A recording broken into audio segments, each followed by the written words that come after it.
నమస్తే. Welcome to VSB Telugu audio novels or కథలు. నవల శీర్షిక ప్రేమ తరంగాలలో జీవన నౌకలు. రచన చూకుల పురుషోత్తం గారు. చదువుతున్నది ధనలక్ష్మి. ఇక కథలోకి వెళితే, రాత్రి 12 గంటలయింది.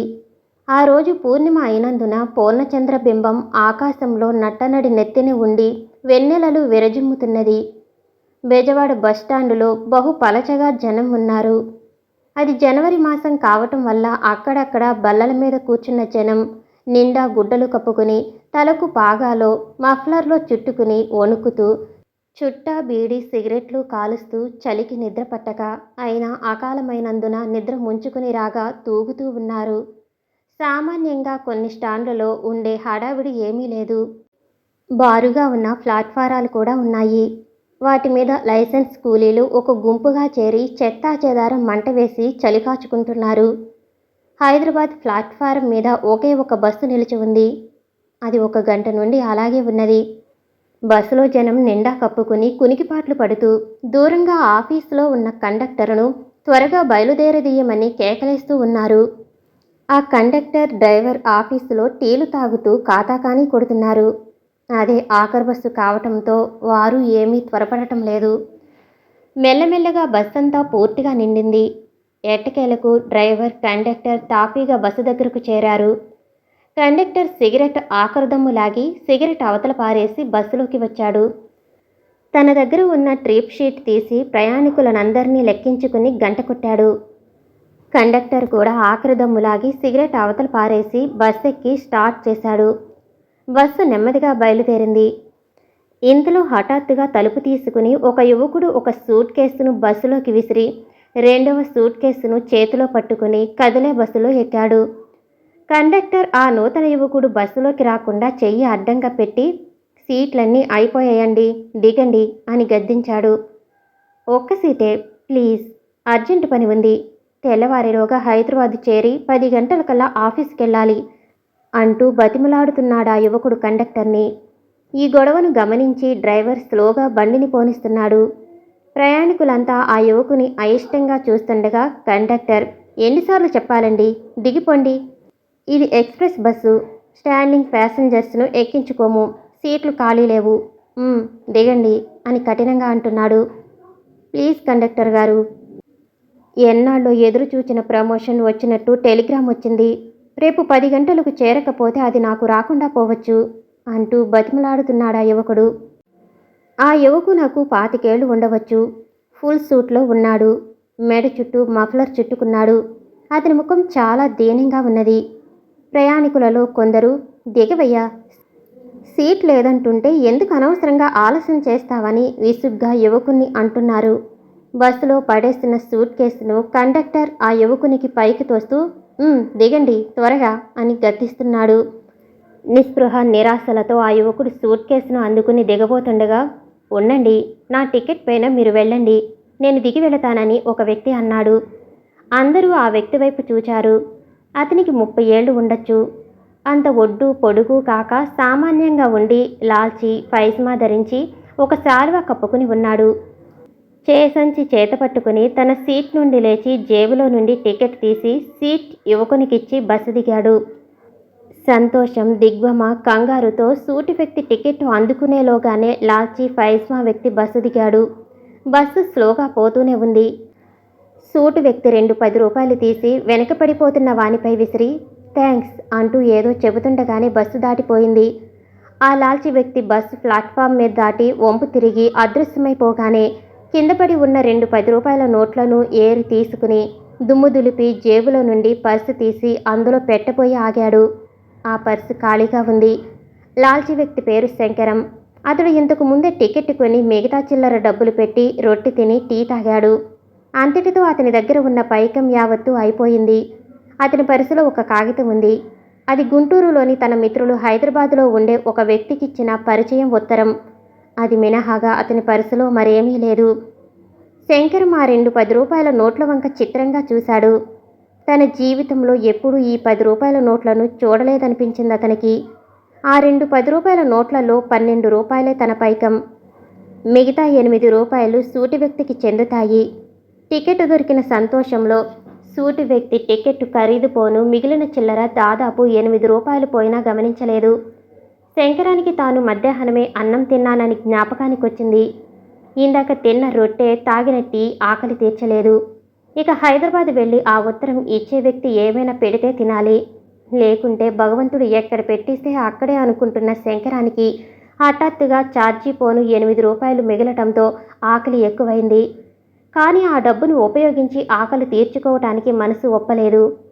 ఎలాగైనా సూటి వ్యక్తికి 8 రూపాయలు ఇవ్వాల్సిందే. కానీ ఎలా? అతని పేరేమిటో, ఎక్కడుంటాడో తెలియదు కదా. అతడింత త్వరలో ఎలాగూ తారసపడడు. కానీ ఎప్పటికైనా అతన్ని డబ్బు ఇవ్వవలసిందే. అయితే ప్రస్తుతం ఇది అప్పుగా తీసుకుందామనుకున్నాడు. శంకరం మనసు గిలగిలలాడింది. తన 30 ఏళ్ల జీవితంలో ఇదే తను మొదటిసారిగా చేసిన చిత్రమైన అప్పు. అప్పు డబ్బు తినటం అన్న ఆలోచన అతన్ని బాధించింది. ఎట్టకేలకు నోట్లు 2 పర్సులో పెట్టుకుని బస్సుస్టాండ్కు దగ్గరలో తను ఇందాక రొట్టె తీసుకున్న బంకు దగ్గరకు వెళ్ళాడు. అక్కడ 1 రూపాయి పెట్టి కడుపు నిండా రొట్టెలు తిని పాలు తాగి మళ్ళీ బస్టాండ్కు వచ్చాడు. అక్కడ ఖాళీగా ఉన్న ఒక బల్ల మీద సంచి ఒళ్ళో పెట్టుకుని శాలువా కప్పుకుని వణుకుతూ కూర్చున్నాడు శంకరం. పరిసరాలన్నీ నిశ్శబ్దంగా ఉన్నాయి. లక్షల జనాభా కలిగిన ఈ మహాపట్టణంలో ఏకాంతంగా అర్ధరాత్రి బస్సుస్టాండులో కూర్చుని ఉన్న శంకరం మనసులో తల్లి మాటలు జ్ఞప్తికి వచ్చినాయి. ఆ మాటలు జ్ఞాపకం రాగానే కళ్ళల్లో నీళ్లు తిరిగి 2 వేడి కన్నీటి చుక్కలు శాలువ మీద పడ్డాయి. శంకరం అమ్మ సరిగా నెల కిందట చనిపోయింది. ఆఖరుగా శంకరాన్ని చూస్తూ, నాయనా, ఈ ప్రపంచంలో నీలాంటి సత్యకాలపు వాడెలాగు బతుకుతాడురా తండ్రి. ఉన్నదంతా అయిపుచ్చేసుకుని మీ నాయన దగ్గరికి వెళుతున్నాను. నీకు నీ ఇష్టదైవం రాముడే ఏక దిక్కు అంటూ శంకరాన్ని కౌగిలించుకుని ఏడుస్తూ ఏడుస్తూ ప్రాణాలు వదిలింది. తల్లి చావుతో శంకరం నీటిలో నుండి బయటకు వేయబడిన చేప వలె గిలగిలలాడాడు. అంతవరకు తల్లి పెద్ద దిక్కుగా ఉంటే కష్టాలన్నిటినీ మరిచాడు. తన తండ్రి మూర్ఖంగా చెప్పుడు మాటలు విని సుక్షేత్రం లాంటి 100 ఎకరాల పొలాన్ని, అపారమైన బంగారు వెండి సామగ్రిని పోగొట్టాడు. అంతా పోగొట్టి ఆఖరుకు ముసలి తల్లిని, పెండ్లి కాని 3 చెల్లెలను తనకి వదిలి 5 ఏళ్ల కింద పరలోకం చేరుకున్నాడు. గుంటూరుకు దగ్గరగా ఉన్న పల్లెటూళ్ళలో ఇన్నాళ్లుగా తన తండ్రి చేసిన అప్పులకు పోయిన ఆస్తి పోగా మిగిలిన 6 ఎకరాలను స్వంత సేద్యం చేసుకుని కుటుంబాన్ని పోషించాడు. పాస్ కాకపోయినా BA చదువు వల్ల ఏదైనా ఉద్యోగం వచ్చి ఉండేది. కానీ తండ్రి సలహా ప్రకారం పల్లెటూళ్ళలోనే ఉండిపోవలసి వచ్చింది. పెద్ద చెల్లెలు సుబ్బులి పెళ్లికి మిగతా ఆస్తి అంతా అయిపోయింది. ఆ తర్వాత గుంటూరు చేరుకుని ప్రైవేట్లు చెప్పుకుంటూ కఠోర దారిద్ర్యాన్ని అనుభవిస్తూ కుటుంబం పోషణ చేయవలసి వచ్చింది. పెద్ద చెల్లెలు సుబ్బులు పెళ్లికి మిగతా ఆస్తి అంతా అయిపోయింది. ఆ తర్వాత గుంటూరు చేరుకుని ప్రైవేట్లు చెప్పుకుంటూ కఠోర దారిద్ర్యాన్ని అనుభవిస్తూ కుటుంబం పోషణ చేయవలసి వచ్చింది. రెండో చెల్లి సరోజను రెండో పెళ్లి వాడికిచ్చి చేశారు. ఆయనకు 5గురు పిల్లలు. అయితేనేం కడుపుకింత అన్నమైనా తినగలుగుతున్నది అది. ఇక మూడవది లక్ష్మి. దానికి చదువు చెప్పించలేకపోయాడు, పెండ్లి చేయలేకపోయాడు తను. ఏ రోజుకు ఆ రోజే వెతుక్కోవలసిన తను అవి చేయగలడా? అందుకే అది లేచిపోయింది. ఒక రోజున ఉత్తరం రాసిపెట్టి, ఎక్కడైనా అది సుఖంగా ఉంటే అంతే చాలు. అసలు తన పితృవాక్య పరిపాలనమే ఎంతవరకు తెచ్చిందేమో. తన తండ్రి చేసే వ్యర్థమైన పనులు తను ఎదిరించి ఉంటే అసంభవం. తనకా దృష్టియే లేదు. తండ్రి మాటకు జవతాటక అరణ్యవాసం చేసిన రామచంద్రుడే తన ఆరాధ్య దైవం. చిన్నప్పటి నుండి రామచంద్రుడినే తనకు ఆదర్శ పురుషుడు. అయినా ఒక్క విషయంలో మాత్రం తండ్రికి తెలియకుండా ఒక పనిని ఆయన ఇష్టానికి వ్యతిరేకంగా చేశాడు. జానకి కోరినట్లుగా జానకి ప్లేడరుకు వ్రాసి ఇవ్వటం, తండ్రికి తెలియకుండా కోర్టుకెళ్ళి జానకి ప్లేడరు చెప్పినట్లుగా కోర్టులో చెప్పి జానకికి తన నుండి విడాకులు మంజూరయ్యేటట్లుగా సహాయపడటం. కానీ తన తండ్రి తర్వాత తను ఆయనకు చెప్పకుండా చేసిన ఈ 2 పనులకు చాలా మదనపడ్డాడు. కానీ తానేం చేయగలడు? ఒకవైపు తండ్రి ఆజ్ఞ, మరోవైపు జానకి ప్రార్థన. జానకి ఎంత మోసం చేసింది. తనపై ప్రేమ ఉన్నట్లే మాట్లాడి మరొకరిని పెళ్లి చేసుకుంది. కానీ పాపం అమాయకురాలు. ఆమె ఏం చేయగలదు? దుర్మార్గుడు ఆస్తులను కాజేసే ఆమె తండ్రి చేతిలో ఆమె కీలుబొమ్మ. తనకు 10వ ఏట, జానకికి 8వ ఏట వివాహమైంది. అప్పట్లో తన తండ్రి గొప్ప ఆస్తిపరుడు. బంధువర్గం కానీ తెలిసిన వారు కానీ తమను ఆకాశానికి ఎగరవేసేవారు మాటల్లో. అప్పట్లో జానకి తండ్రి సెంట్రల్ గవర్నమెంట్లో చిన్న ఉద్యోగి. ఎలాగో తన తండ్రిని మెప్పించి జానకిని తనకిచ్చి పెండ్లి చేశాడు. ఆ తర్వాత 10 ఏండ్లలో బండ్లు ఓడలయ్యాయి, ఓడలు బండ్లయ్యాయి. అప్పుడు జానకి తండ్రి గొప్ప ఆఫీసర్. తన తండ్రి ఆస్తి సగానికి పైగానే కరిగిపోయింది. ఇంకా అప్పులు. ఇంతలో జానకి తండ్రి తనను వలలో వేసుకుని తన తండ్రి మీద దావా వేయించి తన భాగం ఆస్తిని విడదీసి తనను జానకిని వేరే ఉంచుదామనుకున్నాడు. కానీ తను లొంగి రాకపోవటంతో జానకికి విడాకులకు భరణానికి పెద్ద మొత్తానికి దావా వేశాడు. జానకి నిజంగా జానకి ఎంత అందగత్తే. కానీ తనలాంటి దౌర్భాగ్యుడికి అలాంటి ఆమెతో కాపురం చేసే యోగం ఉండాలి కదా. జానకి పెండ్లైనది. లగాయిత్తు ప్రతి ఎండాకాలం సెలవులలో తమ ఊరు వచ్చేది. ఏదో అందరూ మొగుడు పెళ్ళం అనేవారే కానీ తనకేమీ పట్టేది కాదు. జానకిని తీసుకుని వెళ్ళి తోటలలో షికార్లు కొడుతుంటే వాడు తను ఎప్పుడు ఆటపాటలలో మునిగి తామిద్దరూ ఆప్తమిత్రులమనుకునేవారే కానీ భార్యాభర్తలమని అనిపించేది కాదు. ఒక రోజున తోటలో తన వీపు మీద నిలుచుని చెట్టు మీద మామిడికాయలు కోస్తుంటే జానకి అమ్మమ్మ చూచి జానకిని చెవిమెల పెడుతూ, "బెడవ, మొగుడు మీద నిలుచుని పండ్లు కోస్తావటే" అని తిట్టింది. తర్వాత ఆమె మాటలు తలుచుకుని పడి పడి నవ్వుకున్నారు తను, జానకి. అలా ఆనందంగా సాగిపోయింది బాల్యం. తరువాత జానకికి 14వ ఏడు రావటంతో నాన్నకు మామకు మనస్పర్ధలొచ్చాయి. జానకి సెలవులకు రావటం మానేసింది. ఆ తర్వాత నాన్నగారి ఆస్తి తరిగిపోవటం, జానకి తండ్రి జానకికి 18 నిండగానే 50,000 రూపాయల భరణానికి విడాకులకు దావా వేయటం జరిగింది. కేసు నడుస్తూ ఉండగా జానకి దగ్గర నుండి తనకు ఒక ఉత్తరం వచ్చింది. ఈ విడాకులు తంతు అంతా ఆస్తిని రక్షించటానికి జానకి వ్రాసింది. తను అలాగే చేశాడు. కేసు తేలిపోవటంతో జానకి తండ్రి తన దగ్గర 50,000 గోళ్ళూడగొట్టి వసూలు చేశాడు. దానితో మిగతా అప్పులాళ్ళు పైనబడి ఆస్తి అంతా కాజేసుకెళ్లారు. అప్పుడు తను BA ఫైనల్ చదువుతున్నాడు. కేసు గందరగోళంలో పరీక్షలకెళ్ళాడు. మరికి BA పూర్తి చేసే అవకాశమే చిక్కలేదు. కేసు తేలిన సంవత్సరానికే జానకికి మళ్ళీ పెళ్లి చేశారు. ఆనాడు సంగతి తెలిసి ఎంతో ఏడ్చాడు తను. ఇంకో పెళ్లి చేస్తానని నాన్న అన్నాడు కానీ తనే ఒప్పుకోలేదు. కానీ నాయనమ్మ అన్న మాటలతో తన ఆలోచన క్రమమే మారిపోయింది. ఆమె అన్నది, "ఒరే జానకి నీ పెండ్లామే. నీవు దానిని అగ్నిసాక్షిగా వివాహమాడావు. వేద మంత్రాలతో మంగళవాద్యాలతో జరిగిన పెళ్లిని ఆ దేవుడు కూడా కాదనలేడు. ఇక ఎవరు అది నీ పెళ్ళాం కాదంటే చెల్లుతుందా? దైవం దృష్టిలో అది నీ భార్య. నీవు కాపురం చేసినా చేయకపోయినా." ఆ మాటలు తన హృదయంలో బాగా హత్తుకున్నాయి. 10 ఏండ్ల వయసు నుండి జానకి నాది అన్న భావం గట్టిపడిపోయింది. కేసు తేలిన తర్వాత జానకికి ఎన్నో జాబులు వ్రాశాడు తను. తనకి జీవితంలో జానకియే భార్య, మరెవరికీ అవకాశం లేదని. కానీ జానకి జవాబు వ్రాయలేదు. ఆ తర్వాత సంవత్సరానికే జానకికి పెండ్లైందని తెలిసింది. కుప్పకూలిపోయాడు తను. అంతవరకు జానకి లేని భవిష్యత్తును తను ఊహించుకోలేదు. జానకి తన్నెంత మోసం చేసింది. కానీ జానకి అలాంటిది కాదు. తనకు తెలిసిన జానకి ప్రేమమయ్యి తనంటే చాలా ఇష్టం. కానీ ఆమె తండ్రియే దుర్మార్గుడు. బహుశా బలవంతం చేసి ఆమెను రెండో పెండ్లి కొప్పించి ఉంటాడు. ఆ తర్వాత జానకిని మరిచిపోవటానికి ఎంతో ప్రయత్నించాడు. కానీ సాధ్యం కాలే. అగ్నిసాక్షిగా తన భార్య అయిన జానకి మరొకడి సొత్తు కావటానికి వీలు లేదు. ఈ 8 ఏళ్లుగా అనుక్షణం ఆమెను పరపురుషుడి చేతుల్లో ఊహించుకుంటూ నరకయాతన పడుతున్నాడు. అప్పటికి ఎంతో ప్రయత్నించాడు తన మనస్సు వేరొక స్త్రీపై ప్రసరింపచేద్దామని. కానీ అసంభవమే అయ్యింది. జానకి తనలోని ముఖ్యాంశాన్ని దేన్నో ఎత్తుకుని పోయింది. తన గర్వం, తన వ్యక్తిత్వం, తన అభిమానం పోయినాయి. ఏ స్త్రీ వంక చూచినా జానకి ప్రేమను జాబుల ద్వారా అద్దించి ప్రాధేయపడి బతిమలాడి పొందలేని వాజమ్మవు. మరే స్త్రీని చూచే అర్హత నీకు లేదని మనసు కొరడాతో కొట్టినట్లుగా బాధిస్తుంది. అవును, తను వివాహితుడు. పరస్త్రీల వంక కన్నెత్తి చూడటం తన ఇష్టదైవ రామచంద్రుడు హర్షించడు. జానకి కూడా సీత వలెనే కొత్త భర్తకు దూరంగా ఉండి తన కోసమే ఎదురు చూస్తున్నదేమోనని ఆశ కలుగుతుందప్పుడప్పుడు. కానీ ఈ కలియుగంలో అది సాధ్యమా? ఇలా తన మనసెప్పుడు జానకి ధ్యానంలోనే ఉంటుంది. తండ్రి చావు, చెల్లెళ్ళ పెళ్ళిళ్ళు, తల్లి చావు అన్నీ సినిమా కథలాగా దొర్లిపోయాయి. ఆఖరిది లక్ష్మి లేచిపోవటంతో తను, తన తల్లి షాక్ తిన్నారు. ఆ షాక్తోనే అమ్మ మంచాన్ని పట్టి మెల్లమెల్లగా మృత్యుముఖంలో పడ్డది. తల్లి చావుతో తనకన్ని బాధ్యతలు తీరిపోయినాయి.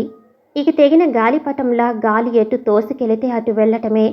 ఎప్పుడా విధాత తలుచుకుంటే అప్పుడు భూమి మీద పడి మట్టిలో కలిసిపోవటమే. కానీ ఒకే ఒక చిన్న ఆశ. ఇప్పుడు జానకి హైదరాబాదులోనే ఉంది. ఆమెకి రెండో పెళ్లి అయ్యాక ఆమె వార్తలేమీ వినపడలేదు. ఆమె ఎలా ఉంది? కొత్త మొగుడితో సంసారం చేస్తూ ఉన్నదా? పిల్లలు కలిగారా? ఒకవేళ ఆమె భర్త పోయాడేమో? పోతే తను మళ్ళీ ఆమెను స్వీకరించగలడా? ఏమో. కానీ జానకి తన భార్య, అగ్నిసాక్షిగా వివాహమాడిన భార్య, తన మనస్సును సర్వాన్ని అపహరించుకుని పోయిన ప్రియురాలు. ఆమెపై తనకు అపారమైన ద్వేషం, అనంతమైన ప్రేమ, ఆమెను చంపవలెనన్నంత ఆవేశం, ఆమె అడిగితే ప్రాణాలిద్దామనేంత ఆత్రత. ప్రభు రామచంద్ర, నీవింతగా బాధపడ్డావా?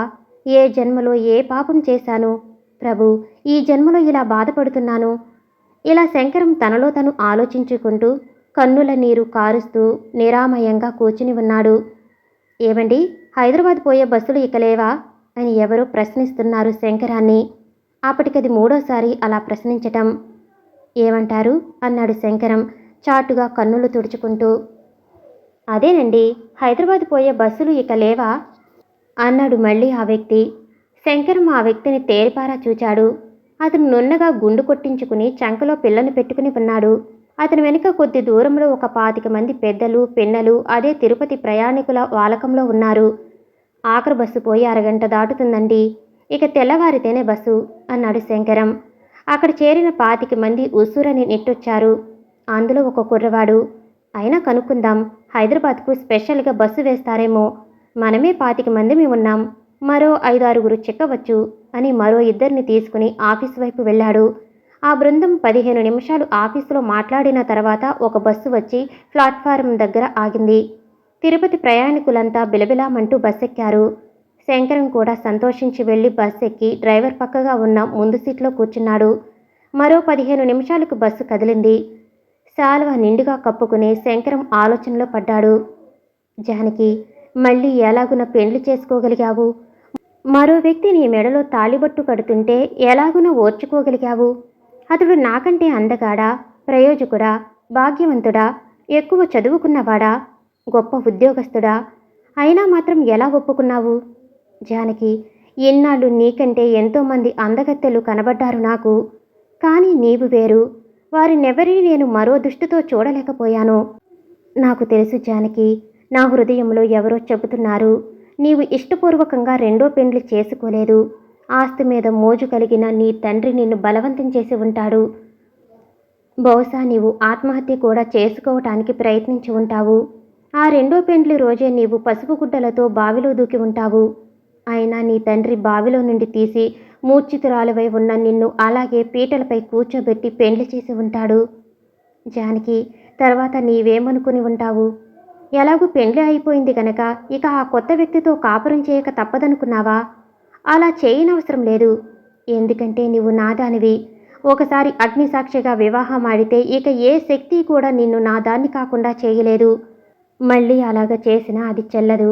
నేను చచ్చిపోయిన తర్వాత కూడా అలా జరగటానికి వీలులేదు.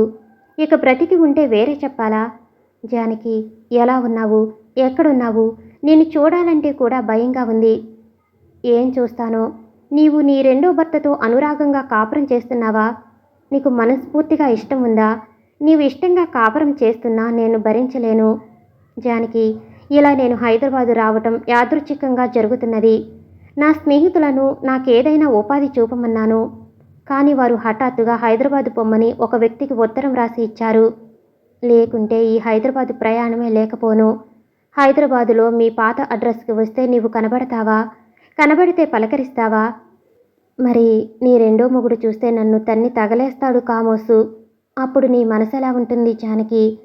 ఇలాగ శంకరం అతడు ప్రతి నిత్యం మేల్కొని ఉన్నప్పుడు జానకి నామస్మరణ చేస్తూ ఉంటాడు. అనేక రకాలుగా ఊహించుకుంటూ ఉంటాడు. ఒక రోజున జానకిని తిడతాడు, ఒక రోజున ప్రాధేయపడతాడు, మరో రోజున అంతులేని ఆశాభావంతో జానకి రెండో పెళ్లి తప్పిపోయి ఇంకా తన కోసం ఎదురు చూస్తున్నట్లు ఊహించుకుని ఆవేశపడుతుంటాడు. ఇవన్నీ అసంభవమని తెలుసు, కానీ అతడు మనసుకు అది అలవాటైపోయింది. ఇంతలో ఎదురుగా రోడ్డు మీద అడ్డంగా జనం నిలబడి కనబడ్డారు. బస్ హెడ్లైట్ కాంతిలో వారికి దగ్గరగా ఒక బస్సు నిలబడి ఉంది. ఆ జనంలో ఇందాకటి సూటు వాళ్ళను గుర్తుపట్టాడు శంకరం. తను ఇంతకు ముందు ఎక్కిన బస్సు అని గమనించాడు శంకరం. ఒక్కసారి తమ బస్సు అంతా కలయ చూశాడు. 5-6 సీట్లు మాత్రమే ఖాళీగా ఉన్నాయి. వెంటనే అతనికి చేయవలసింది తట్టింది. వెంటనే కండక్టర్ దగ్గరికి వెళ్ళి ముందు చెడిపోయిన బస్సులో ప్రయాణం చేస్తున్న సూటు వాళ్ళను గురించి చెప్పి అతనికి ఎలాగైనా సీటు ఇప్పించమని ప్రాధేయపడ్డాడు. కండక్టర్ మొదట్లో ఒప్పుకోలే. తర్వాత, ఎలాగండి, ఒకరిని ఎక్కిస్తే అందరూ తోసుకుంటారు, అందరినీ ఎక్కించలేము అన్నాడు. శంకరం ఇంకా బ్రతిమలాడటంతో కండక్టర్ ఒప్పుకున్నాడు. కండక్టర్ బస్సు బయట ఉన్నవారి కంటే లోపల ఉన్న వారిపైనే ఎక్కువ ఆత్మీయతతో ఉంటారు. ఇంతలో బస్సు ఆగి ఉన్న బస్సు దగ్గరికి వచ్చింది. కండక్టర్ డోర్ దగ్గర అడ్డంగా నిలబడి ప్రయాణికులకు 10 మైళ్ళున్న జగ్గయ్యపేట నుండి రిలీఫ్ పంపిస్తామని, తమ బస్సులో చోటు లేదని చెప్పి చెడిపోయిన బస్సు కండక్టర్ డ్రైవర్తో మాట్లాడి బస్సు ఎక్కి రైట్ చెప్పాడు. శంకరం దీనంగా చూశాడు కండక్టర్ వైపు. శంకరానికి ధైర్యం చెబుతున్నట్లుగా అభయహస్తం ఇచ్చి 50 గజాలు పోనిచ్చి బస్సు ఆపి, ఏయ్ సూటు వాలా, ఇలారా అని కిటికీలో నుండి కేకేశాడు. ఆ సూటు వాలా ముందు ఆగిన బస్సును చూచి తటాలున తన 2 సూట్ కేసులను తీసుకుని పరిగెత్తుకుంటూ వచ్చాడు శంకరం ఉన్న బస్సు దగ్గరకు. సూట్ కేసులు తీసుకుని బస్సు ఎక్కగా బస్సు కదిలింది. సూటు వాలా తన ఆందోళనలో కండక్టర్కు కృతజ్ఞతలు చెప్పుకోబోతుంటే కండక్టర్ శంకరం వైపు చూపి, ఆయన చెప్పినందున మిమ్మల్ని ఎక్కించుకున్నా అన్నాడు. సూటు వాలా తనకు బెజవాడలో టికెట్ ఇచ్చిన శంకరాన్ని గుర్తించాడు. కొద్దిసేపట్లో శంకరం సూటు వాలా వెనకవైపు ఉన్న సీట్లో పక్కపక్కగా కూర్చున్నారు. పరస్పరం పరిచయం చేసుకున్నారు. సూటు వాలా చెప్పాడు తన పేరు శరత్ అని. తను హైదరాబాద్ యూనివర్సల్ ఎక్స్పోర్టర్స్లో అకౌంటెంట్గా ఉన్నానని. శంకరం అన్నాడు, శరత్ గారు, మీరు హైదరాబాద్ పోవటం అంత ముఖ్యమంటారా? చాలా ముఖ్యమండి. ఎన్నో రోజులుగా ఎదురు చూస్తున్నాను ప్రమోషన్కు. ఇప్పుడు నాకు మేనేజర్గా ప్రమోషన్ ఇచ్చారు. రేపు నేను గనక జాయిన్ అయినట్లు బొంబాయికి రిపోర్టు పోకపోతే ఇంకెవరినైనా ఆ ఉద్యోగానికి వేస్తారు. అదేం కర్మమో, ఈరోజు అన్ని ఆటంకాలే. ఈరోజు ట్యాక్సీ అయినా చేసుకుని పోదామంటే ఒక్కటి చిక్కింది కాదు. ఏదో మీరు 2 సార్లు సహాయం చేసి నన్ను రక్షించారు. దేవుని దయ వల్ల ఇదైనా క్షేమంగా హైదరాబాద్ చేరితే బాగునను అన్నాడు శరత్. నాకు అర్జెంట్ పనులేమీ హైదరాబాద్లో మునిగిపోవటం లేదు. అందువల్ల మీకు అర్జెంట్ పని ఉంది అని విని నా టికెట్ను మీకు ఇచ్చాను. అందులో ఏమీ నన్ను మెచ్చుకోవడానికి లేదు. తర్వాత 6 గంటకు ఈ తిరుపతి ప్రయాణికులకు గాను స్పెషల్ బస్సు వేస్తే ఇందులో ఎక్కాను. అన్నట్లు మీకు 8 రూపాయలు ఇవ్వాలి. టికెట్టు అలా 20 రూపాయలు పారేసి వెళ్ళారు. ఇవిగో తీసుకోండి, 7 రూపాయలు. మీకు 8 ఇవ్వాలి, కానీ చిల్లర లేదు అంటూ శంకరం కంగారుగా 7 రూపాయలు శరత్ చేతిలో పెట్టాడు. ఏమిటండి చిల్లర? ఆహా, ఎందుకండి అంటూ లెక్క పెట్టుకోకుండా జేబులో పెట్టుకుని ఇంకా శంకరాన్ని పొగుడుతూ కూర్చున్నాడు.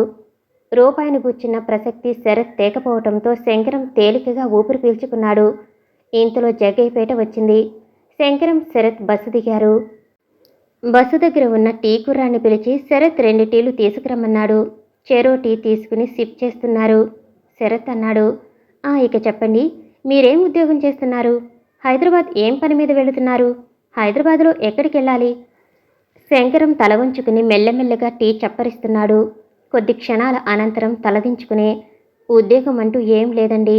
ఇంతవరకు కుటుంబ బాధ్యతలతో ఏవో చిన్న చిన్న పనులు చేశాను. ప్రైవేటు చెప్పుకోవటం, కోమటి కోట్లో పద్దులు వ్రాసి పెట్టడం, ఆ కుటుంబ బాధ్యతలన్నీ తీరిపోయాయి. ఇక ఒక్కడి కోసం నేను కష్టపడాలి. కొందరు మిత్రులు హైదరాబాదులో ఒక ఆయనకు పరిచయపు ఉత్తరం ఇచ్చి వారిని ఆశ్రయించమన్నారు. అక్కడేమవుతుందో తెలియదు అంటూ శరత్ ముఖంలోకి చూచాడు. శరత్ ముఖంలో ఆశ్చర్యం, బాధ, జాలి పులుముకుని ఉన్నాయి. అవి చూడలేక తలదించుకున్నాడు శంకరం. కొన్ని క్షణాలు అలాగే మౌనంగా ఉన్నారు.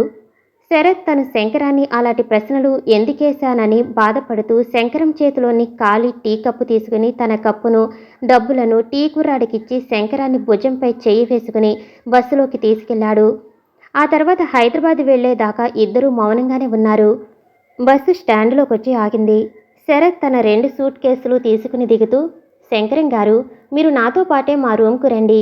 ఈరోజు మీరు మాకు అతిథులు అన్నాడు. ఎందుకులేండి మీకు ఆ శ్రమ అన్నాడు శంకరం. అదేం కుదరదు, మీరు తప్పక నా వెంట రావాల్సినదే అన్నాడు శరత్. శంకరం మరేమీ మాట్లాడక శరత్ను అనుసరించారు. ఇద్దరు బస్సు దిగి ఒక ఆటో రిక్షా చేరుకుని హిమాయత్ నగర్ వైపు వెళ్లారు. శంకరం, శరత్ ఎక్కిన ఆటో రిక్షా హిమాయత్ నగర్లో ఒక ఇంటి ముందు ఆగింది. శరత్ రిక్షావాడికి డబ్బులిచ్చి సూట్ కేసులు తీసుకుని దిగాడు. ఎదురుగా ఒక మేడ ఉంది. దానికి 3 గేట్లు ఉన్నాయి. చివరి గేటు దగ్గరికెళ్ళి తలుపు తీయగా మేడ మెట్లున్నాయి. శరత్ మెట్ల మీదుగా మేడపైకెళ్ళాడు.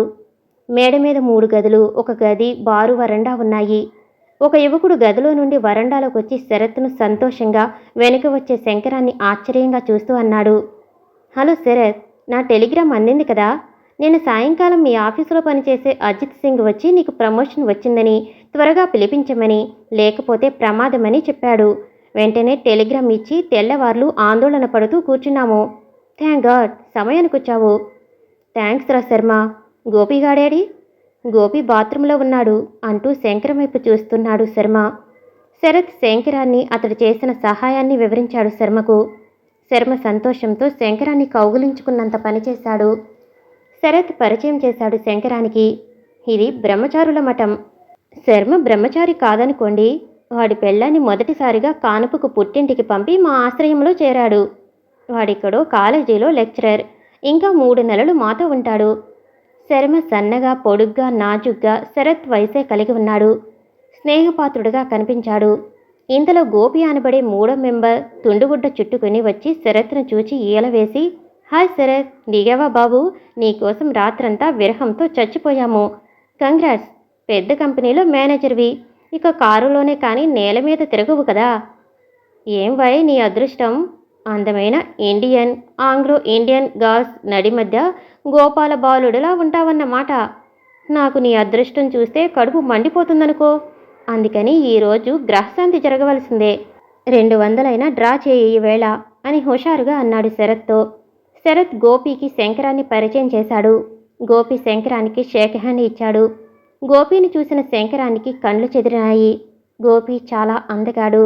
ఎంఏ ఫైనల్ చదువుతున్నాడు. పచ్చని దేహఛాయ, 6 అడుగుల పొడవై, వ్యాయామం చేత దృఢమైన దేహం, నల్లగా వంకులు తిరిగిన జుట్లు, సన్నని నల్లని మీసం. చాలా అందంగా ఉన్నాడు. అన్నిటికంటే ప్రత్యేకత అతని కళ్ళల్లో ఉంది.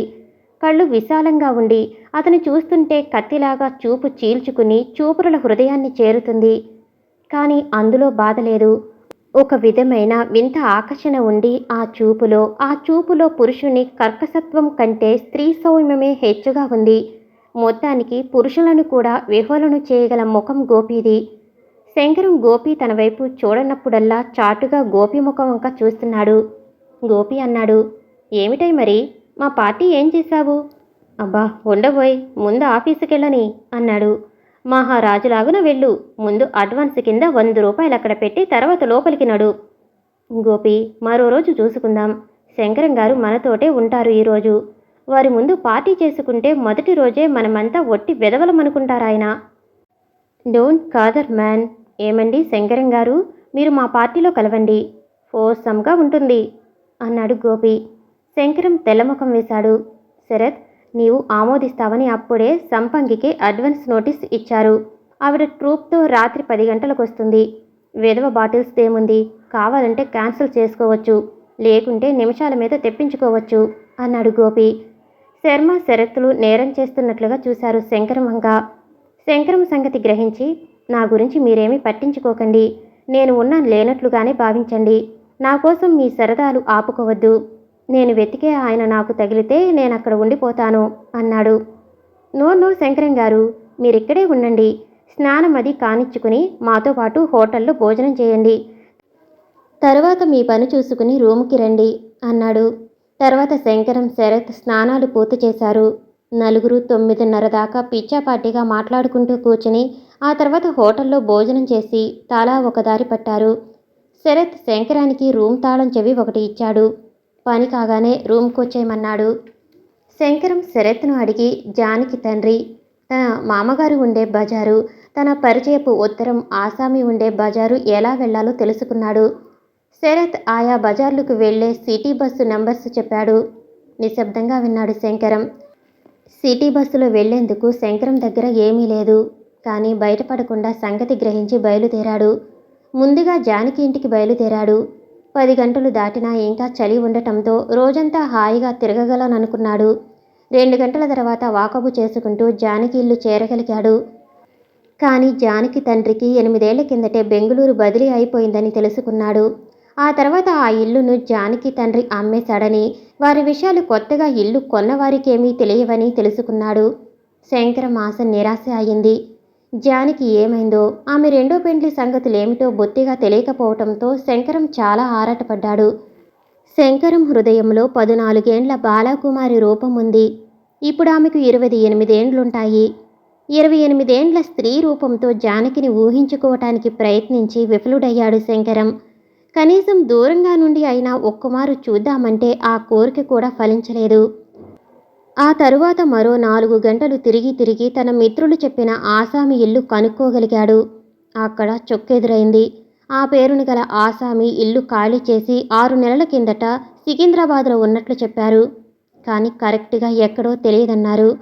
దానితో శంకరం నిరాశగా బయలుదేరి 5 గంటల ప్రాంతంలో హుస్సేన్ సాగర్ దగ్గరకు చేరుకుని ట్యాంక్ బండ్ పైన కూర్చున్నాడు. శంకరం పైజమా జేబులో నుంచి పర్సు, ఉత్తరం తీశాడు. ఉత్తరాన్ని 1కి 2 సార్లు చదివాడు. ఇక ఉత్తరంతో పనిలేదు. ఆ ఆసామి పట్టుకోవటం అసాధ్యం అనుకుంటూ ఆ ఉత్తరాన్ని చింపి ముక్కలు చేసి హుస్సేన్ సాగర్లో పారేశాడు. తర్వాత పర్సును పరిశీలించాడు. చాలా చక్కని లెదర్ పర్స్. తను ఎస్ఎస్ఎల్సి పాస్ అయ్యాక నాన్న కొని ఇచ్చాడు అనుకుంటూ దాన్ని ప్రేమగా చూశాడు. హఠాత్తుగా అతనికో ఆలోచన వచ్చింది. ఈ పర్సు జేబులోకి వచ్చిన తర్వాతే జానకి తనకు కనిపించటం మానేసింది. ఆ తరువాతనే తమ కుటుంబపు అదృష్టం మారిపోయింది. హఠాత్తుగా ఆ పర్సు ఒక భయంకర సర్పంలాగా కనబడ్డది. ఈ పర్సు ఎందుకు? ఇందులో 100లు, 10లు, 1లు చిల్లర పెట్టుకోవటానికి అరలున్నాయి. అన్ని అరలు ఖాళీయే. వెంటనే ఆ పర్సును మడిచి బలం కొద్దీ విసిరివేశాడు సాగర్లోకి. అది గాలిలో రకరకాల పల్టీలు కొట్టి 50 గజాల దూరంలో నీళ్లలో పడి 4 క్షణాలు తేలి మెల్లిగా మునిగిపోయింది. శంకరం హృదయంలో ఆశాజ్యోతి వెలిగింది. బహుశా ఇక జానకి కనబడుతుందేమో. జానకి తండ్రి బెంగుళూరు పోయినా జానకి రెండో భర్తది ఈ ఊరే కావచ్చుగా. వెంటనే చుట్టూరా చూచాడు. జంటలు జంటలుగా కొందరు సాగర్ ఒడ్డుకు చేరుతున్నారు. లేచి అందర్నీ చూచుకుంటూ వెళ్ళాడు. జానకి ఎలా ఉంటుందో? లావుగా ఉంటుందా? పిల్లలు ఎంతమందో? లేక ఆ పెళ్లికి ఏదైనా ఆటంకం జరిగి ఆమె ఒంటరిగా చదువుకుని ఎక్కడైనా ఉద్యోగం చేస్తున్నదేమో. ఉద్యోగం చేస్తే తనకెందుకు తెలుపదు? కాదు, ఆమె పెండ్లి చేసుకుని కాపురం చేస్తూనే ఉంటుంది. ఇలా శంకరం 7 గంటల దాకా ట్యాంక్ బండ్ మీద తిరుగుతూనే ఉన్నాడు. అప్పుడు శంకరానికి చలి ఎక్కువగా ఉన్నట్లు తోచింది. ఇక శరత్ రూముకు వెళ్ళక తప్పదు.